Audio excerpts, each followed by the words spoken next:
Assalamualaikum warahmatullahi wabarakatuh. Perkenalkan, nama saya Rosanti. Saya dari Fakultas Tarbiyah dan Ilmu Keguruan Pendidikan Agama Islam semester 2 dari kelas A. Nah, kali ini saya akan memaparkan sedikit mengenai materi kelompok 1, yaitu mengenai fikih dan sumber hukum Islam.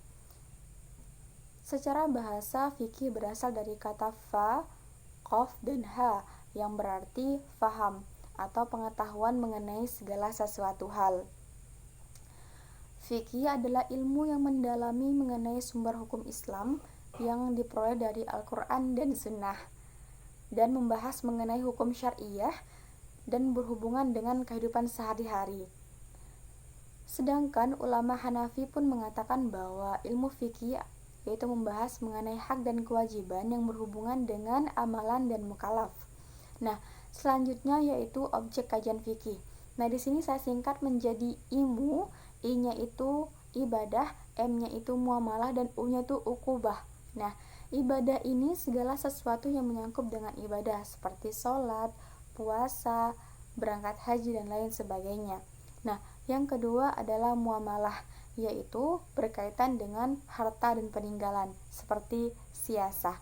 Nah, yang terakhir yaitu ukubah. Ukubah ini mencakup tindakan pidana seperti pembunuhan, perampokan, penganiayaan seperti kisos, had, diyat, dan takzir. Nah, selanjutnya yaitu adalah tujuan fikih. Abdul Wahab Khalaf menyatakan bahwa tujuan akhir pencapaian dari ilmu fikih adalah penerapan hukum syariat Islam terhadap manusia, yaitu baik perbuatan, perkataan, maupun tingkah lakunya. Nah, yang selanjutnya yaitu sumber hukum Islam. Secara umum, sumber hukum Islam ialah segala sesuatu yang dijadikan pedoman atau dijadikan sebagai sumber syariat Islam. Nah, sumber hukum Islam yang pertama ialah Al-Quranul Karim, kitab suci umat muslim yang diturunkan kepada Nabi terakhir, yaitu Nabi besar Muhammad SAW melalui malaikat Jibril. Nah, di dalam Al-Quran memuat kandungan-kandungan yang berisi perintah, larangan, anjuran, dan bahkan ada kisah-kisah inspiratif di dalamnya. Maka dari itu, Al-Quran dijadikan landasan pertama dalam membentuk suatu sumber hukum syariat Islam. Nah, yang kedua yaitu Al-Hadis. Sebagai sumber hukum Islam yang kedua adalah Al-Hadis yang berlandaskan kepada Rasulullah SAW.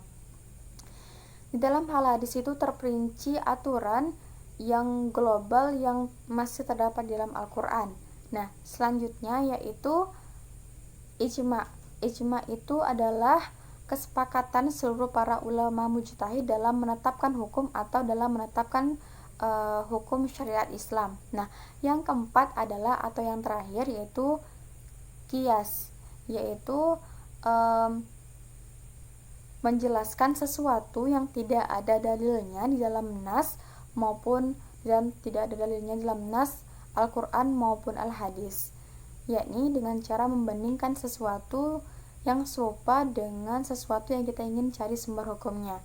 Nah, mungkin hanya itu pemaparan singkat dari saya mengenai fikih dan sumber hukum Islam. Semoga bermanfaat. Mohon maaf bila ada kata-kata dan kesalahan. Semoga bermanfaat. Wassalamualaikum warahmatullahi wabarakatuh.